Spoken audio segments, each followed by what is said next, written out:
vuelta y vive. Gotta live, gotta breathe, gotta eat, gotta dar la vuelta y vive.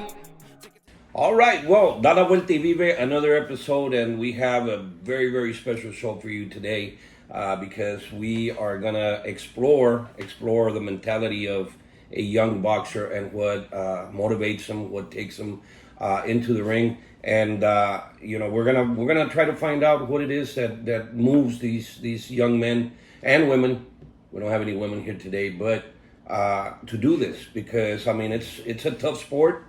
It's a tough sport, but it's even tougher for the people that are starting, barely starting from way the bottom. So we're going to do that today, and we're going to try to understand these young men and, like I said, what motivates them. So today we got Ruben. Ruben, your last name, brother? Urquiza. Ruben Urquiza, and then you have your boxing... Lobo. El Lobo. El Lobo. El Lobo. All right. So we have El Lobo here with us today. And first of all, let me just say I saw your fight, the last fight that you had. I saw it. I was there. And let me just say you go to the body like crazy. I see a lot of motivation in you. And so I talked to your coach. I talked to Victor. And I wanted to sit you down right there and see what you're about. So I guess my first question is, what do you do other than boxing? What do you do to support yourself? Because you just started. How many fights have you? I'm 2-0 right now. 2-0? Professional boxer. Okay. You know what I think is important? I think it's important for people to know a professional boxer starting out with 0 fights, getting on the ring for the first time. What was your paycheck like? My paycheck was good.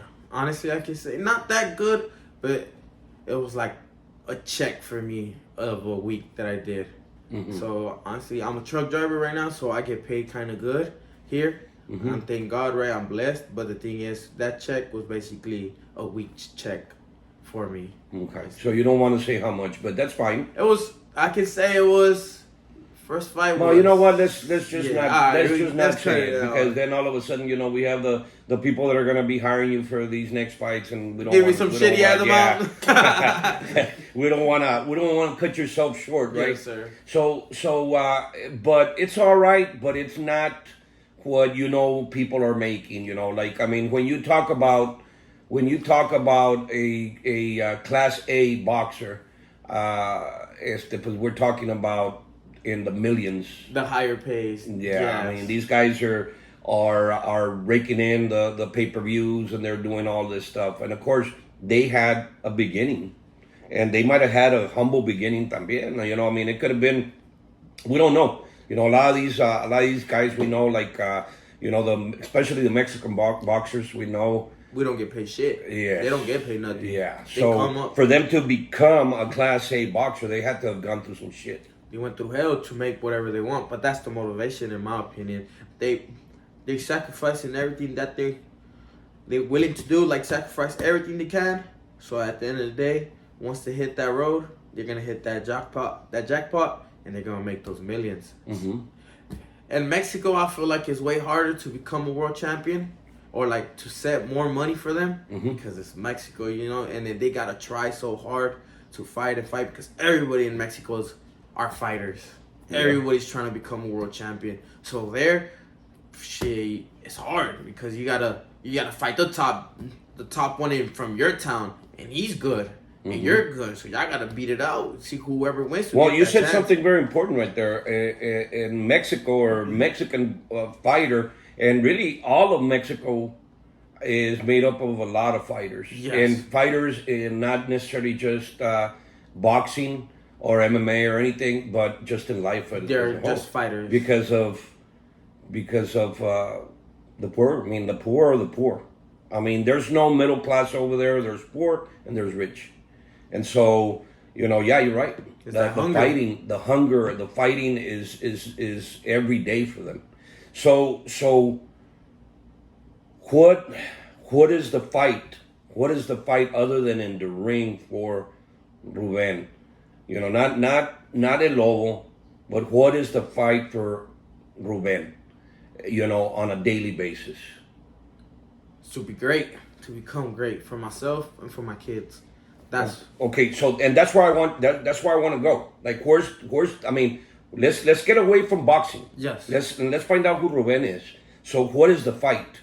What is the fight? You're Mexican. You just said it right now. I mean, Mexicans, because they're poor. They're poor. They don't have certain things. They have to fight.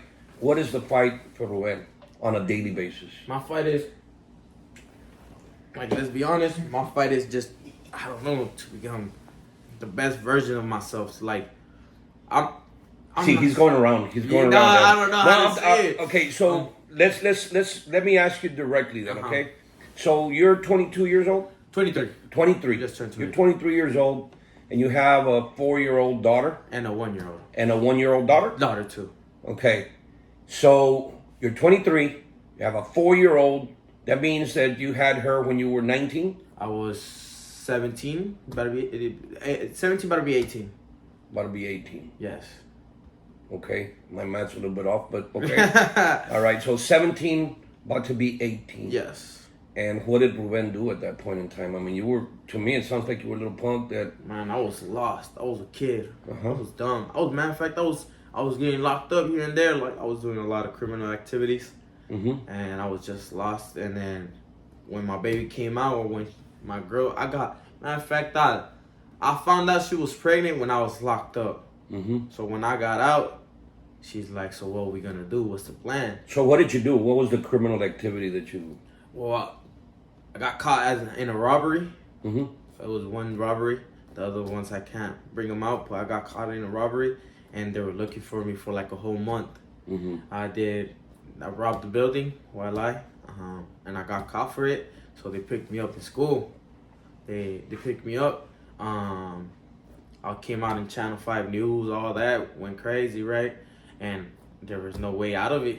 So when they picked me up, matter of fact, she saw me when they picked me up. They slammed me, they threw me, they put me in the trucks, and then they took me to McAllen. And with the investigators for like 5 hours, they were trying to give us criminal organization, over 3 people. There was a bunch of bullshit, right? And I just holding my own, but I already knew what I was getting into since the beginning, right? Mm-hmm. So they sent my ass right back to jail, and I stayed there for like 2-3 weeks. And then they gave me a bond, Mm-hmm. and my dad paid it. Okay. So my dad paid it. Everything went good, and I came out of house arrest, and that's when she told me, she like, hey, I'm pregnant. So what are we gonna do? And I'm like, damn, like, I'm not really ready to go into the big world. Yeah, I'm still stupid as fuck. Mm-hmm. So I realized, and I started like thinking, and I had to commit what I wanted. And then that's from there I started going to school, treating right before I went to court. I got my diploma, and then I went to court, and they gave me a chance. They just gave me deferred probation. They gave me 5 years of deferred probation, and from there, I went to a straight road, not look back, no more criminal stuff, no more drugs, no more nothing. Ruben, so and that's what I was going to ask you, because you have this little accent to your little ring, not accent, but little ring to your tone. Are you from the Valley? No, I'm from Minnesota. Minnesota. I've been everywhere though. I used to live in San Antonio too. Okay. I lived in San Antonio, Florida. So I've been everywhere. Like, So you can sing that song that Johnny Cash sung? Nah. I've been everywhere, man. No. Well, I had a shitty ass childhood, so my mom was letting me go anywhere I wanted, basically. So I'll do my own thing since I was. What type of childhood did Ruben have? It's like shitty one. Like nobody cared about you. So like, how can I explain? Like, you gotta make it on your own. If not, they ain't gonna give you shit. Like, But okay, my family, mom and dad didn't care. my dad was in Mexico most of the time, right? My dad was from over there, from Querétaro. So like, he was mostly in criminal organizations too, right? But he passed away, so we really never really bonded like that. Like, I would go over there and study over there for a year, and then I'll get kicked out. And that's when I was... So he was in Querétaro? Yeah, in Querétaro. And so... the story... And so what you said that he was in the criminal activity. So let's just put it out there. He was in the cartel, or... Correct. Okay. Correct. And the first... And so what did he do for the cartel? I mean, I don't know. I don't want to get you in trouble or anything.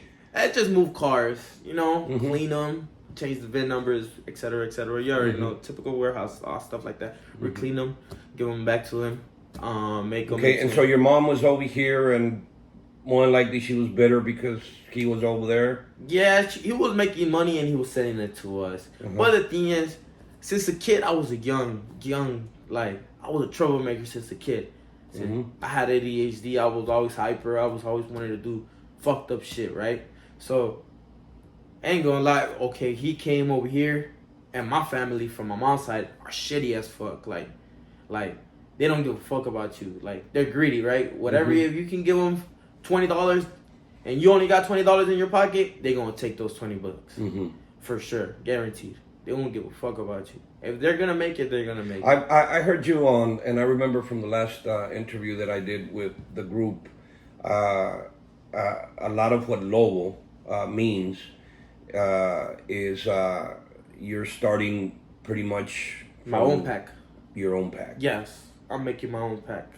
The only people that I know is real, that keep it real and that I love, my loyalty will go with them 100%. And who's that? I only got 6. Okay. 7, to be honest. My kids and my girl. Coach Joe, Marcelo, and Jimmy. Right now. And, well, Coach Joe's son. Other than that, and my sister, but other than that, fuck everybody. I will not talk to no one. My circle is small. If you come around, Why do you keep that circle small? You don't trust, or what? Not that I don't trust people, because you gotta know them right before. But I don't feel like. Well, let me ask you, and I'll ask you directly. That way, we don't beat around the bush here. I mean, so mom's not at home when you're boxing, praying for you? No, my mom loves me, but she went a tropical since she was young. She came out with bipolarness, right? So she was 13. Since I was 13, we used to live in Mercedes too. And my dad cheated on her, right? Whatever. And somehow, some way, she just turned ballistic. Like I don't know, she just started talking to walls and thinking about her past, right? I guess my dad was shitty towards her, that she held it so much that she exploded in her own brain. Like she just gave up. And you saw this? I saw all this. I went a whole school year without just taking care of her in Mercedes. I remember that shit. It was crazy. How old were you when you were I was 13 at that time. 13, taking care of your mom? She was going to tropical and everything, like talking to walls. What was a normal day, or not normal, but how was a day for a 13-year-old Ruben taking care of his mom with bipolar and I guess depression and everything in the book? It's random because she will love you in an hour, and the next day she says, you're not him, and she will try to punch me. So it's a lot of crazy stuff. With her, it was so random. So my mind was like, oh shit, like how I got. So when you say that she loves you, you can also say that she hates you. Yes, cause there was times where she would think I'm someone else, and that somebody came into my body, and she would start there was times where I'm asleep and she would hit me, boom, boom, boom. You're not my son. You're not my son. And I'm like, what do you mean I'm not your son? I am your son. So there was times where and I understood, right? And I never hit her, never did nothing to her, right? I'm like, hey mom, you gotta chill. It's me. But she was so lost in her mind that I gotta calm down. And the counselors would tell me, right, what she was doing, how to fix it, just to calm her down. Just to calm her down and stuff. And then, but the thing is, it was so random with her. Sometimes she would just leave, come back, and then she would just talk to the wall, punch the walls, fuck herself up. She would mentally be So then your dad dies in Mexico. Yes. How did he die? They killed him. And I was in jail, matter of fact. When my baby, when he bonded me out, he died that time. The same day I got out the jail cell, the same time I went to court and they said I'm out. I told my grandma was there, my mom was not there. I told them I'm out, and she's like, I'm sorry for your loss. Holy they shit. They just hit me with that straight out the bat. What did you feel? Mad. I still don't even accept it. I still haven't seen his Mad baby. at who? Mad at myself because I didn't talk to him. The moral of the story was when me and my dad, before he died, he called me, right? And then he told me, he straight up told me, he's like, fuck that girl, you're coming right now, I'm gonna bond you out. Cause I didn't want to go. He was supposed to take me before the crimes I was committing. I was already in the dark path, right? Mm-hmm. And he called me and he told me, he's like, nah, fuck that. You're coming back home. You're coming back to me, and we're gonna go box. And I was like, nah, I don't want that. So you're just gonna be with that girl? I'm like, yes, I want to be with her. So he was talking shit about your girl? Yeah, he was talking shit about my girl. Wow. Like, not in a way. Because He didn't want you to, I guess, here. throw your life away. Well, he didn't know about her, but he knew what I was doing because my mom was telling him that I was just in the streets, just getting money, doing all stupid ass shit, and just surviving on my own. Mm-hmm. Right? I will never pull up to the house. I'll be late. So, okay, so you come out, you're mad at yourself because... I'm mad at myself because, look, the story was, I went in, my dad calls me, right? No, my sister calls me, and he puts her on a three-way with my dad. Mm-hmm. And my dad is like, you're a dumbass, you're going to come back to me. And I said, I'm not. He's like, I'm gonna take you out. Somehow, some way, you're not going to get locked up. I don't want that for you. So he wanted to take you to Mexico. Yeah, as a fugitive. Yes. No, not as a fugitive. He was going to fix everything. He was going to fix everything. And take you back. Yes, he just wanted me to go with him. I got you. But he was on the same shit that I was doing. And that's what I'm saying. You would probably end up doing the same thing. I probably would have been doing the same thing, right? Matter of fact, they tell me too, like my tias from over there too, they're like, you probably be on the same path because you're crazy as him. I'm the only fuck up from their side of family, like my dad. So everybody reminds me, like how can I say it? They think I'm like my dad, but the junior version, you know? Mm-hmm. Well, I'm a junior anyways, but like, I'm the same. I'm his clone. Yeah. You feel me? Yeah. So like, they already knew if I would have gone over there, I would have been in the same steps, or I probably would have been dead with him. So they say it too, like, don't worry. So you know, we hear a lot of that going on in Mexico. So were you able to see your dad's body? No, probation didn't allow me to step out from Hidalgo County. I couldn't go nowhere. So he was buried in Mexico? Yeah, he was buried in Mexico. Well, matter of fact, I was supposed to walk him right with the casket. I was supposed to be the main one. Mm-hmm. And the thing is, they stalked me again and they shut my ass down. They're like, you have a warrant for arrest. I'm like, I already went to jail. Like, I went to court. No, you're getting locked up. And I got locked up, and it was so crazy too because God was telling me, or I don't know what was going on. An angel was protecting me or something. Because at the end of the day, when that happened, they asked about me. The higher ups were asking about me. Mm-hmm. Like, where am I at? Why I'm not here? So why were they asking for me? That's the question. Yeah. So it's a plot too. Like, you know, like you because gotta take normally, I mean, and these are stories that we hear. You're not the first. You're not the first kid that loses his dad to that business. And normally they come after the kids also. Yeah, or they brainwash you and they want you because you know the ropes too, so they want you to go in there too and be the other guy and run the stuff. As a young age, I'm young. I will learn that fast as hell, like everybody else. Yeah, you've been through it. You've seen whatever you've seen, and you know English. You're double whammy. I can do both. I can go here, go over there. So it's the same thing, right? But at the end of the day, my life was fucked up at that time when I was 16, 17. So 16, 17, you have your child, and then all of a sudden you say to yourself, you know what? I gotta change my life. I don't want this. And my mind was, I was still selling drugs too. I got out and I was still selling drugs. But then my mind was just thinking and thinking and thinking like, does my dad really want me to do this? He wanted me to become great of something. He didn't want me in this shitty ass life, what I'm doing right now. I don't want to be like my uncles from this side. All my uncles are felons. All of them are fucking bum, crackheads. And they're fucking shitty. So in my mind, I'll have dreams about my dad just talking to me like. They're watching what you're saying right now. It doesn't bother you? No, I don't care about them. They don't care about me. I die.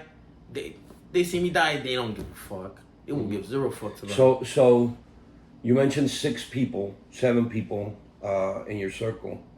So when you've been on the ring for 3 times, you said? 2 times. 2 times. You've been on the ring twice. El Lobo has won. I believe you had a knockout on your first one. Yes. And then the second one, it was decision. Yeah, I dropped him though, but... You dropped him a few times. Yeah, I dropped that one. And there's no family to celebrate other than your wife, your kids, and then the people that you mentioned? No, I got some cousins too that go, but I really don't communicate with them. Like we always been far distance. They show love, but the thing is, I don't know how they are like from the inside or what's Dad doing right now? What's Dad doing when he sees El Lobo take down a guy? When it's crazy because when I'm in there, I'm with him. He's with me. When I'm there, I'm a whole different guy. When I'm in there and I see that guy straight in the eyes, my dad's like, "Let's go, let's get it, let's go," and I turn into someone that I'm not. That's the bad thing about it. I don't even remember when I fight. I just know I'm in there. So one thing that we gotta understand, and I'll look at the camera, I'll look at you that you're watching this, and I'll tell you. Okay, so we have this young man. Crazy story. We get to this point to where he is a boxer, but before he's a boxer, and this is what's crazy about this. Before he's a boxer, he's a truck driver. So tell us about truck driving and how do you manage to be able to train to be a boxer? The crazy thing is how I became a truck driver because of my suegro, my girl's dad. He's an owner operator, right? And I would see him making money and stuff. I was a construction worker before the boxing stuff or whatever. I would go out by 18. I was already in the windmill companies and just working, right? And then I don't know where I would just see him like making money, and he told me, "Hey, hit this. Like, it's way faster. Like, you'll make money and you won't kill yourself that much." And I was like, "Bet." And then I just went through the workforce, got my shit to give me a chance, and I went to school for the CDL just a month. And then from there, I just started grinding with the CDL. And then the boxing stuff is I get a 9-to-5 job, right? And then once I get out of there, like the truck driving, my mind is not tired. I'm not tired. So I'm like, all right, let's go straight to boxing. Let's go train, run, and go home. Yeah, but okay, so your teammates, I know you have teammates, they get to train whenever. You do the 9-to-5 gig. You come out, what does the wife say? Ain't gonna lie to you, my wife gets mad because I don't spend no time with her. But sometimes I tell her, like, it's gonna pay off. Like, give me time. Like, just. You really down deep in your heart, do you really believe that it is gonna pay off? Yes, it's gonna pay off. It has to pay off. It's not because, like, it would pay off. No, you gotta set it in your mind that it's gonna pay off. You gotta push yourself to the limit till you break. So when I say, I don't know. My mind is I gotta die in that ring, so I can say like it's done. So Ruben, so real quick, because we're gonna go to a break, right? So, okay, so I hear you right now, and I believe what you're saying because there's so much certainty in what you're saying. But what got you to this point? Because you could have said that when you were 15, 16 years old, man. I mean, why didn't you say it back then? Why now? Like what's the difference? I mean, you seem to me like a man that has his shit together, that's gonna make things happen. But yet, you could have done that way back. Yeah. Yes, I understand that, but I didn't have no motivation. Like, I thought this shit was just a game, right? Like, when I was a young guy, my dad would train me, and I would just have it as fun. Like, it was just a game for me. Just fight people, go home, chill. Till right now, too, it's still a game. I treat it like a game. I go spar people, I'm calm. I'm even joking. I'm joking in the corner. But the thing is, there's something that I owe. I owe someone that I gotta become something in this boxing. I owe my dad this. I ain't gonna lie. I gotta make it for him. So somehow, some way, I gotta make it. We're looking at your next fight coming up, and you get in that ring. Your dad's with you.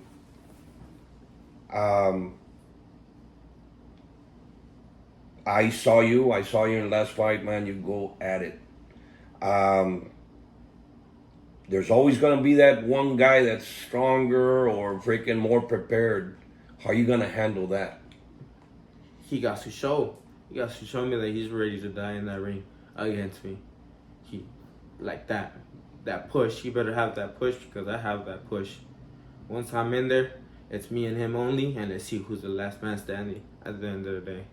Gladiators at the end of the day. This sport is a gladiator sport. It's whoever dies first, whoever gets dropped first, and whoever the ref separates at the end of the day. So he better be ready, because I'm coming ready, and I'm hitting him with all I got. Well, there you have it. We have Ruben Urquiza coming back. We're going to bring him back in a little bit. We're going to go out for a break, and then we're going to come right back. We're going to be talking to another boxer of Mid-Valley Boxing that's going to be fighting on the next bouts.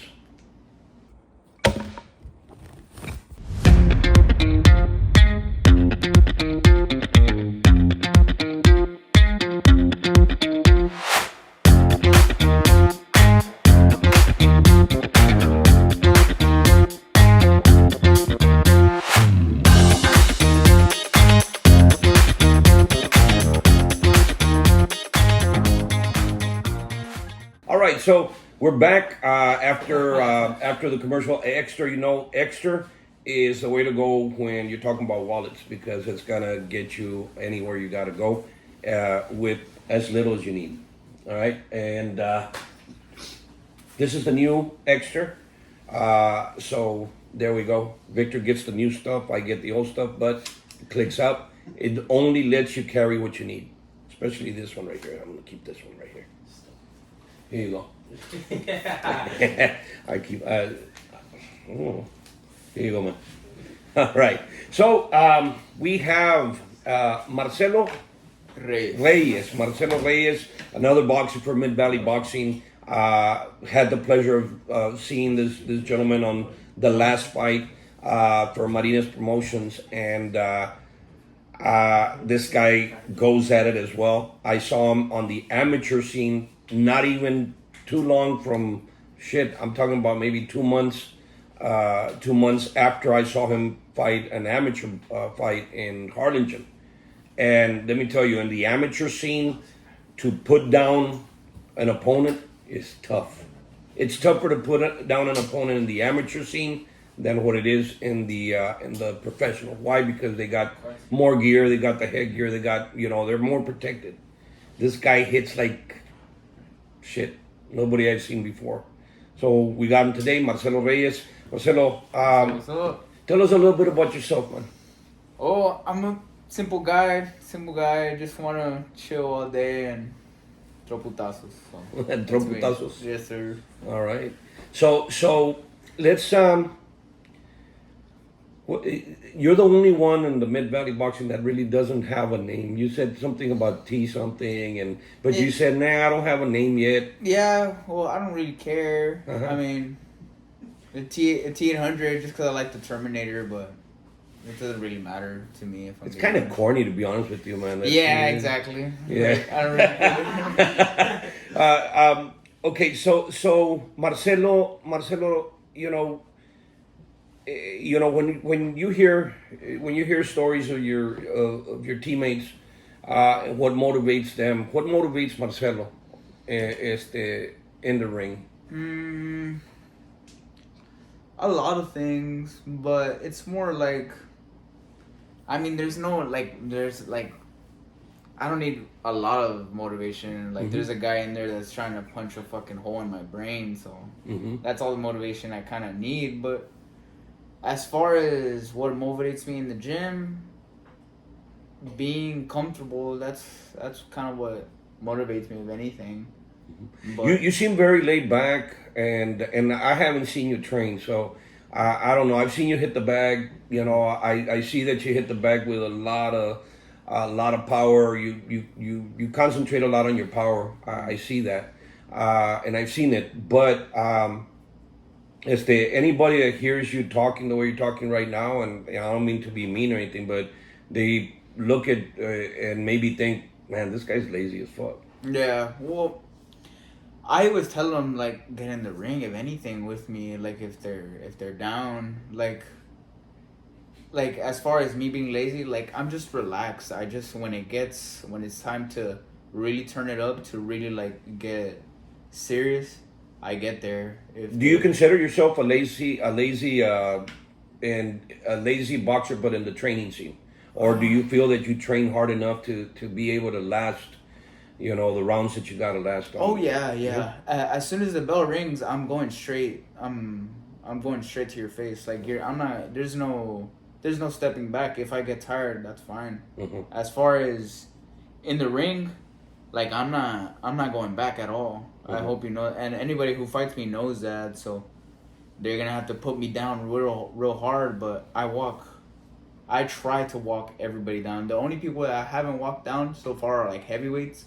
I can't really walk down heavyweights. I kind of have to be more technical with them. But anybody, I'll walk them down. So okay. So the way I'm hearing Marcelo, the no-name boxer, you get in there, you go at it. Somebody's trying to punch a hole in your brain. That's what you said. It sounds to me like somebody that has had a life of growing up where he has to show that he's tough. You don't look tough. I mean, seriously, you don't. But I know the way you talk, and I've seen you in the ring. You are tough. Why do you feel that you have to act, or is it an act at all? I just try to avoid confrontation because I know how heavy it can get. I know that confrontation can really get like really serious.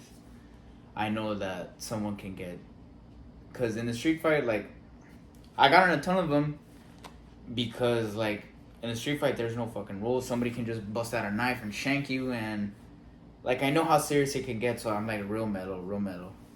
If I'm gonna get in a street fight, like I'm in there and get the fuck out. So like as far as like confrontation, like I don't like confrontation, but if we go there, we go there. But what got you to this point? I mean, you okay. Let's take it back a little bit. I mean, what type of childhood did Marcelo Reyes have? I mean, pretty normal. As far as like Mexican household, very little attention to you, but normal. Mom, dad. Mom had me very young, very young. Very young. I'm talking Shit, about. man, you're saying very, very young. Yeah, man. I'm talking maybe 15, maybe 15, 16. I don't want to say shit. the exact age. So she had just had her quinceañera. Yeah, exactly.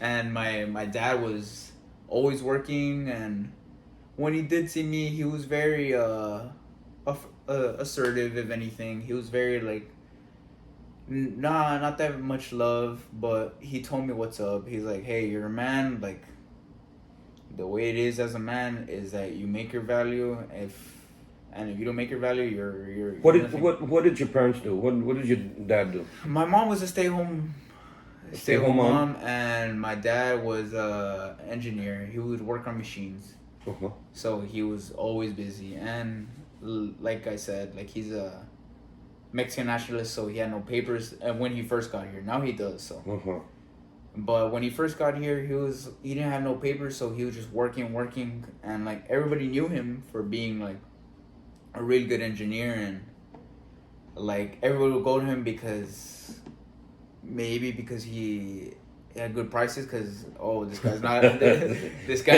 guy don't have papers, so we can get it with him. But very normal, very traumatizing like childhood. Like what why do you say traumatizing? What at home, why do you say traumatizing? I saw a lot of things that I shouldn't have saw, like when I was a little kid. I don't want to go into detail too much, cause that's why we're here. I'll go into a little bit of detail, like just like a lot of.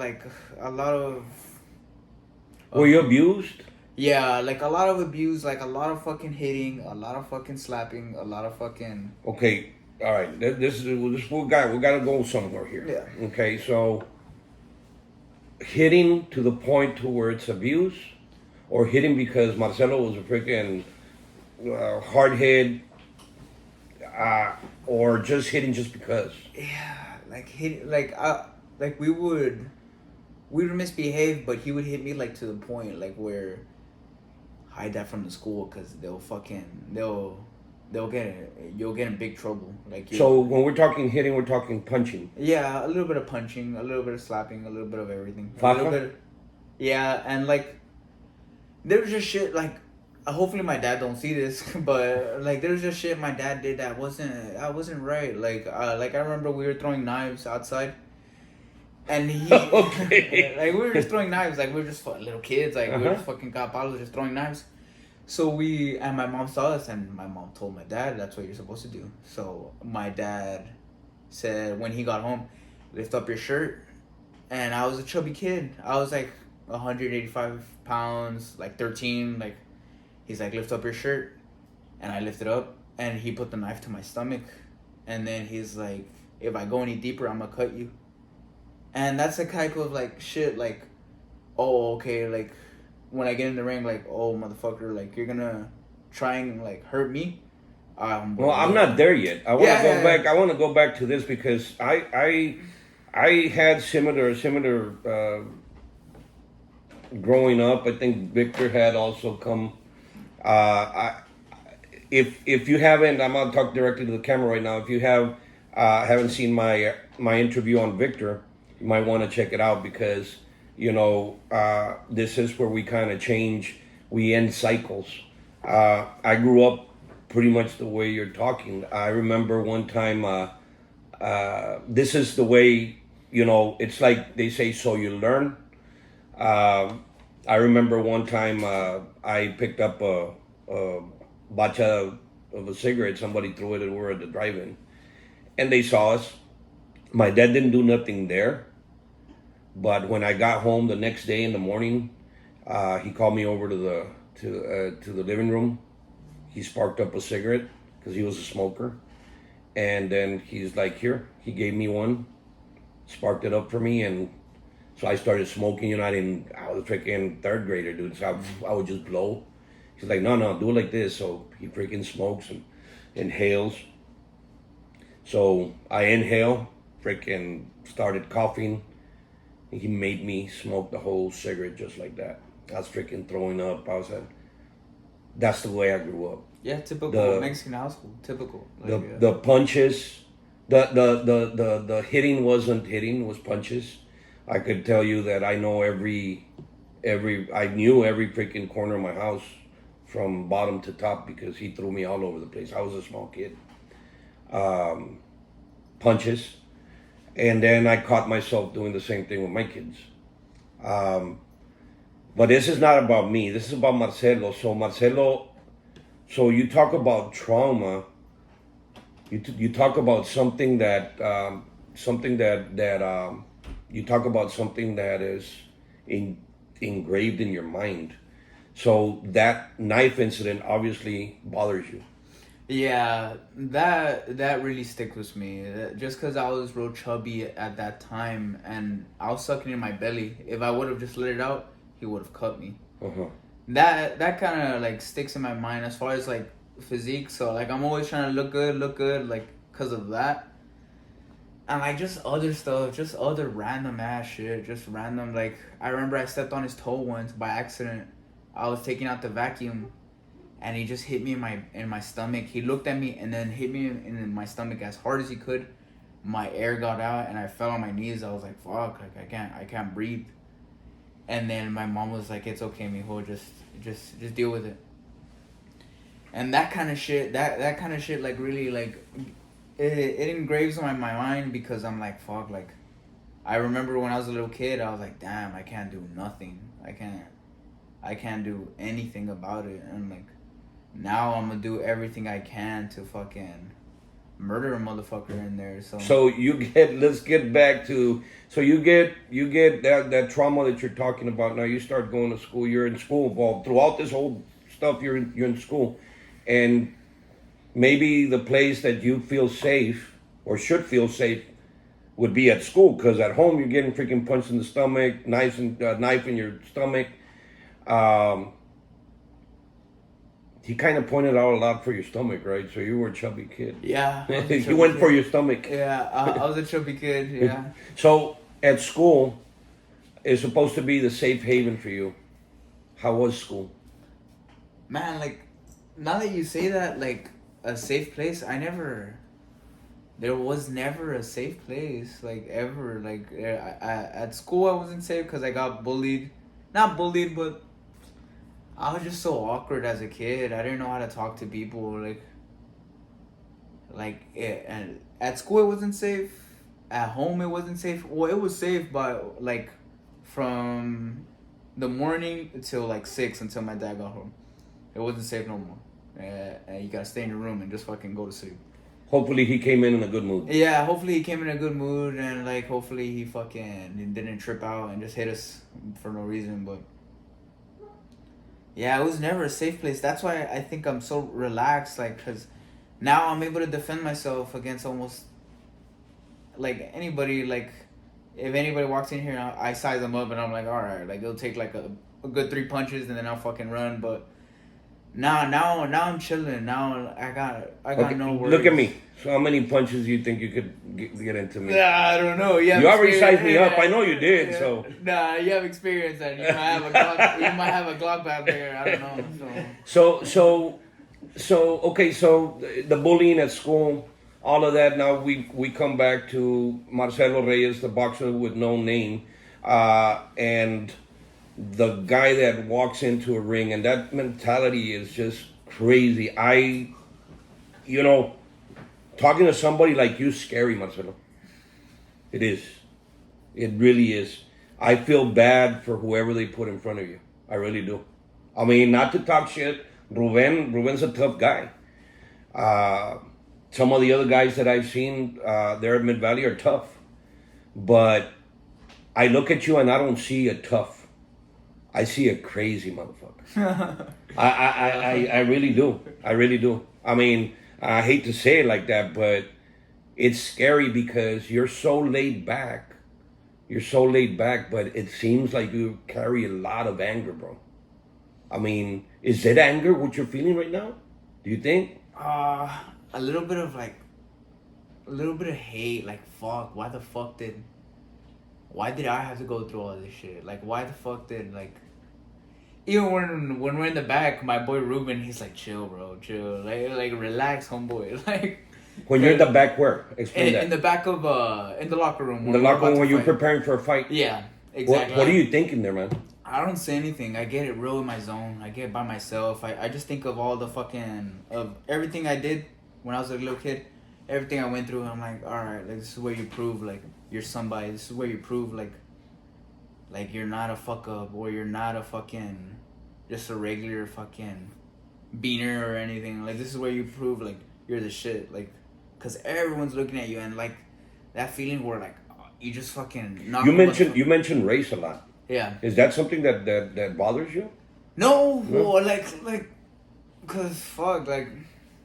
Have you ever been bullied because you're Mexican? Yeah, a little bit, but it's like when you're a little bit more like brown, when you're a little bit more brown, they look down on you, and like I would see like the teachers like, oh, he's a little güerito, treat him a little bit better.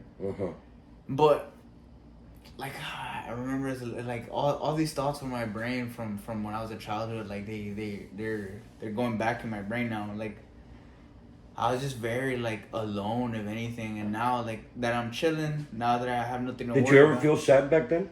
Yeah. A lot of sadness. A lot of sadness. A lot of like. I ain't no bitch. I'm not gonna say like I was like depressed or anything, but like. It was just like, damn, like why did I have to live this life? You're in school, and you're bullied here and there, whatever. You have to defend yourself a lot. You're alone. Did you ever think of hurting yourself? Did you ever think of you know what, I'm not worth it or whatever. Never. You always battled. I always thought about hurting the people who hurt me. Mm-hmm. So you thought about hurting your dad? Not my dad.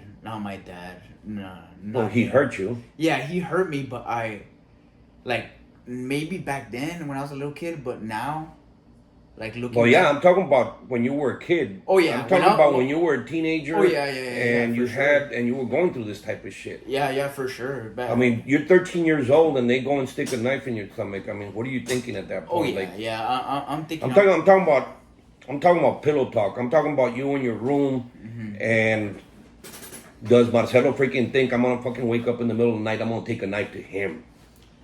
Never that bad, because I as a little kid I was always a little smart. I was like, damn, who the fuck's gonna pay the bills if I shank this motherfucker? Like it was like that. So you did think about it? Yeah, I did think about it a lot. I was like, fuck, what if I just fucking now that I'm older, going back, back then, the first time we actually tussled, it was 15, and when I got a little bit the better of him, that fucking I don't know, that just ruined everything, because I always thought damn, he's a big bad monster, fuck, I'm always trying to work to get better than him, and now that I beat him, I was like, fuck, beat who? My pops. So now you can beat him? I don't know. He's got a mean fucking right hand, so I don't know. I don't know about now, but So at 15, you got into it with him to that point to where he saw who Marcelo was? Yeah, but I regret it. I regret. Well, what do you regret? I regret going at him. How did you go at him? Well, I was cutting the yard, and I don't know. I was just going through. I was like, fuck. I was cutting the yard, and he just goes at me hey, pendejo. He just slaps the back of my head, and I just look at him crazy. I look right at him crazy, and he's like, don't be looking at me like that. And I keep looking at him like that, and he fucking just grabs his hand and chokes me, and I was like, fuck that. And I just lifted him up in the air and I slammed him, and then my brother was like, hey, chill the fuck out. My little brother, he was like, chill the fuck out. And that's when I was like, damn, I gotta chill out. What the fuck am I doing right now? But now, looking back, wow, I admire my dad, a lot. Because, he came here to the United States with absolutely nothing. And now that motherfucker has 4 cars under his name, a whole, an acre under his name. I don't know, it's... I admire him now.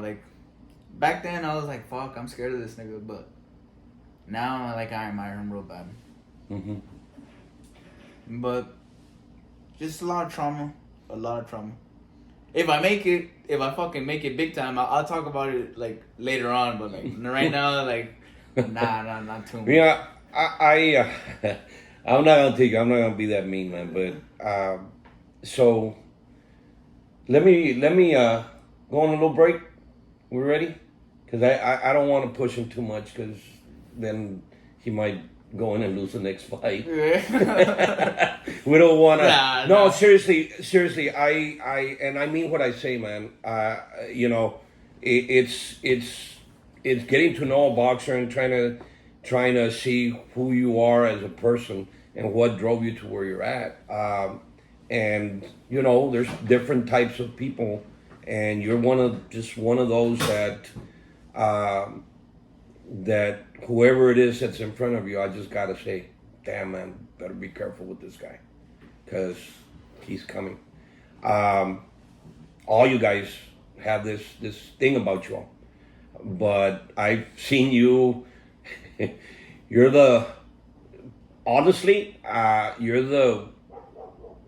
I hate to say it like this, the weakest looking one that I see in the group.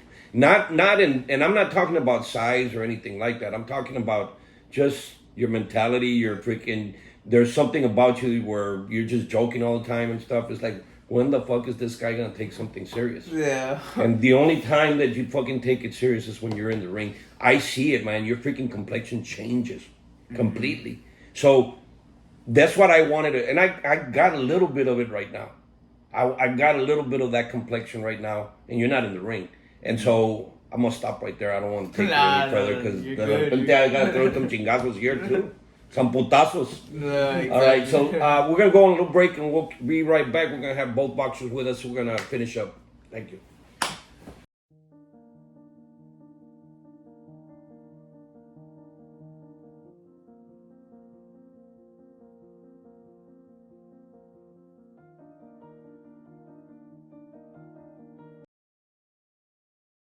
All right, guys. So we're back to La La Vuelta y Vive again. Extra, little quick commercial that you saw. Make it happen. Get that. Even prepared for Father's Day, you can log on to Extra and put La Cruzada Radio. You're gonna get 40% off on anything that you buy. All right. So we're gonna continue on. These guys, we have Marcelo, we have Ruben, Lobo, and the guy with no name. And so we just kind of saw in that as to what has driven both of you to get in the ring and live this type of life. Marcelo, what do you think when you hear Ruben's story, man? I mean, he gets emotional. He brings out a lot of what he's saying is, and it's kind of weird because he had a dad that wasn't around, but to a certain degree he was, and he wanted to save him. And not to talk bad about your dad, I'm not at all, but what you talk about is somebody that shit treated you like shit, wanted to freaking show you, or I don't say treat you like shit, just train you a different way, mold you a different way, teach you a different way. What do you think when you hear him and hear his story? Nah, I like the first time I didn't even know about Ruben's dad until I heard it from our interview, and I was like, what the fuck, like, why did my bro tell me this? Nah, but I was like, fuck, like, I was just tripping because I didn't know any like that bad. It was that bad because I knew his pops wasn't around, but I didn't know like that happened. So like it was just like very emotional for me, at least, like, not sounding like no bitch, but I was like, fuck, like, it made me appreciate my dad. I was like, damn, at least like this nigga was here, like, he beat the fuck out of me, but at least like, At least you had him. yeah, at least I had him. And I always look at that and that motivates me. I'm like, fuck, it could be a lot worse. It could be a lot worse. So, Ruben, even though you're, I think y'all are the same age, right? Yeah. You went to school together? Yeah. Same school? Same school. Were you a bully? Did you bully him? No, I bullied the bullies. Okay. You bullied the bullies? Yeah, I bullied the bullies. Was he a little chubby kid? Nah. No? Not in high school. Not in high school, yeah. He was a jack football player, varsity. You say. Okay. He was all the right. preppy side. On the preppy side. Yeah, he was the one with the skunkas and shit. All the But y'all are the same age. The rest of your teammates are younger. Yes. It seems like you're sort of like the big brother figure for them. I kind of see that in you. Is that? In a way, yes, because I have a lot of like experience in life. Mm-hmm. Yeah. So whenever they need something and they think they need help on, I'll try to like. What they're going through, I feel like I went through. So I'll speak it. I'm like, hey, don't follow me what I did, but you can just know what I did and what I did wrong. So just catch up on that and get some pointers off of it. But yeah, like mostly with the homies like Marcy and Jimmy, we'll be chopping it up, like we'll be talk like to group meeting type. Okay. All right, and so I'm gonna ask both of you, and then we'll talk about the actual. I'm gonna ask both of you, what can the fans expect to see come the next fight?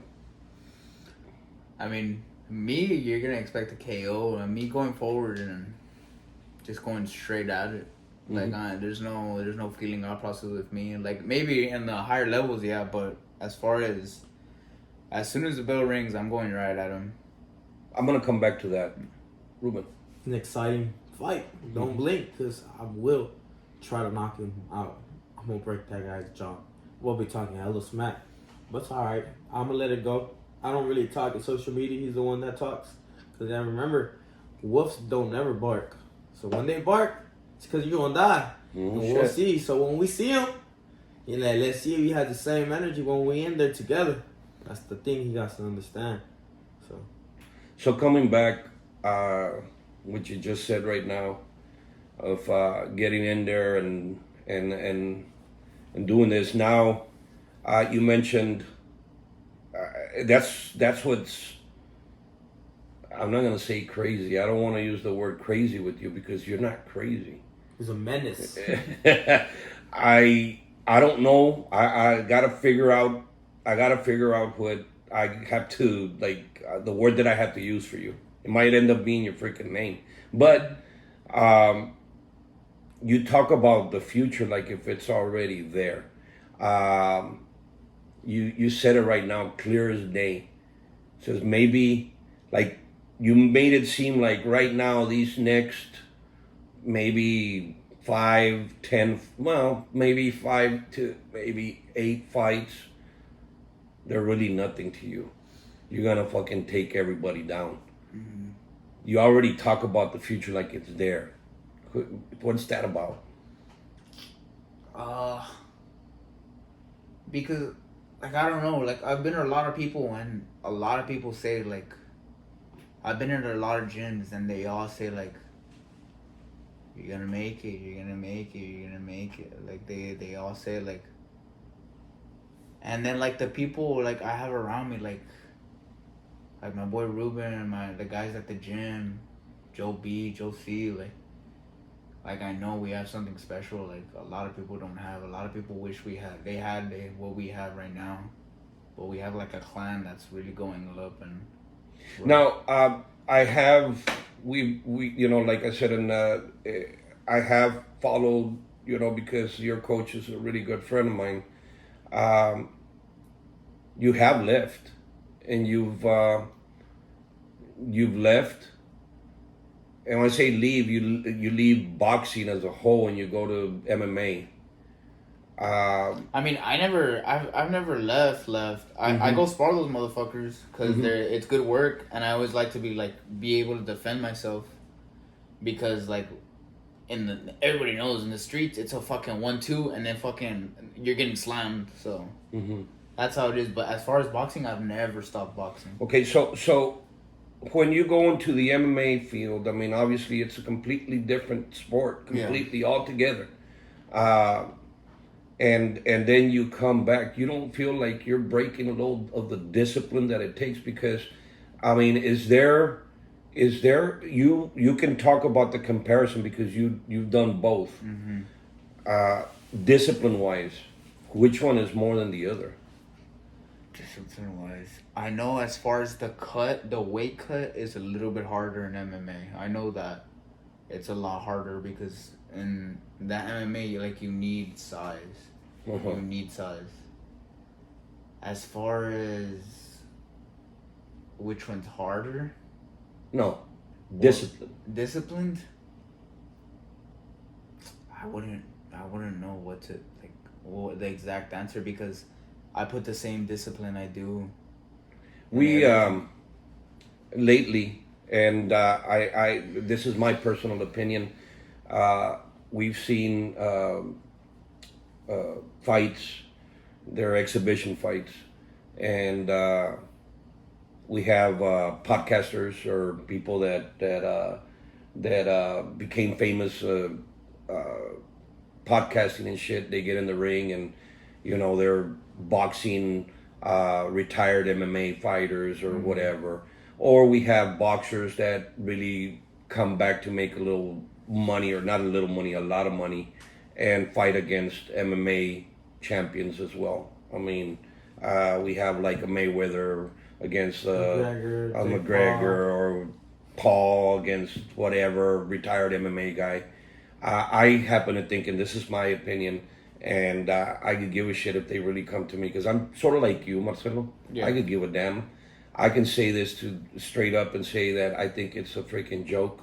I think that it's fucked up that they do that. I think it's a lack of respect for the sport. Either one, whether it's MMA or boxing. But if I have to study that, and if that's all I got, I have to say that boxing holds a little bit more of the discipline, because every fight that I've seen from a boxer with an MMA, the boxer's is always gonna take him down or win. Yeah. Right? But I haven't seen a fight where a boxer goes into the MMA realm. Yeah, and like. So I can't really make that comparison yet. Mm-hmm. I just don't like it, because I think it goes against what I believe in as far as that goes. That's my opinion. Yeah, as far as crafts, like, yeah, you gotta respect boxing, because boxing is deadly. There hasn't been one death in MMA. There's an average of 12 deaths in boxing every year.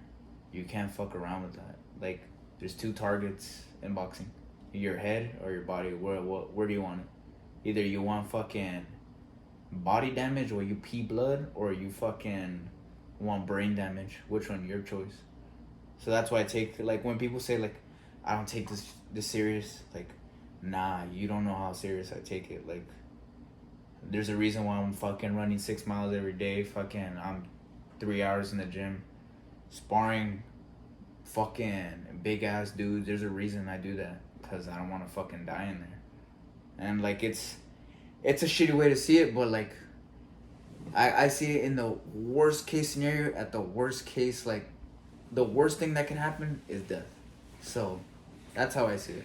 So, Ruben, you get in there, you go at it like you mentioned, and right now you're breaking jaws and all that. I mean, shit, that comment that he made is reality. No, for sure. And so, what does that make you feel? You're a father. How does that make you feel, man? Getting in there and one, of course you're gonna defend yourself, and I know you're gonna do a good job. But when you go at somebody, that person might have kids also. What do you feel? We signed up for this. Yeah. We signed up for this, and he wanted it, and I want it too. So let's see who wants it more badly. That's the bad thing about the sport. Everybody's crazy in their own different ways, Yeah. Everybody has that little push, you can say. It's like, me, when I'm in there, I got someone, and we gonna go at it, and I'm gonna think about it like, hey, killed will be killed, right? So at the end of the day, this time, once we in that ring, it's only me and him. And, hey, I'm sorry, right? But like, if something happens to him, would I feel bad? I don't know. Would he feel bad about me? I don't think so. So it's like that. Cause once we get in that ring and we jump and we look at each other, it's go time. May the best man win.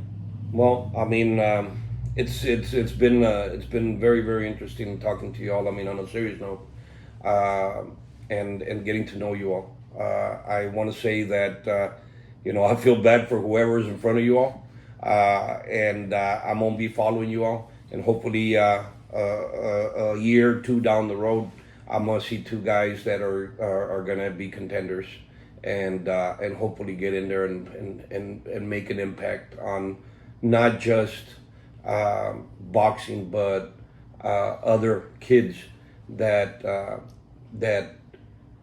need heroes.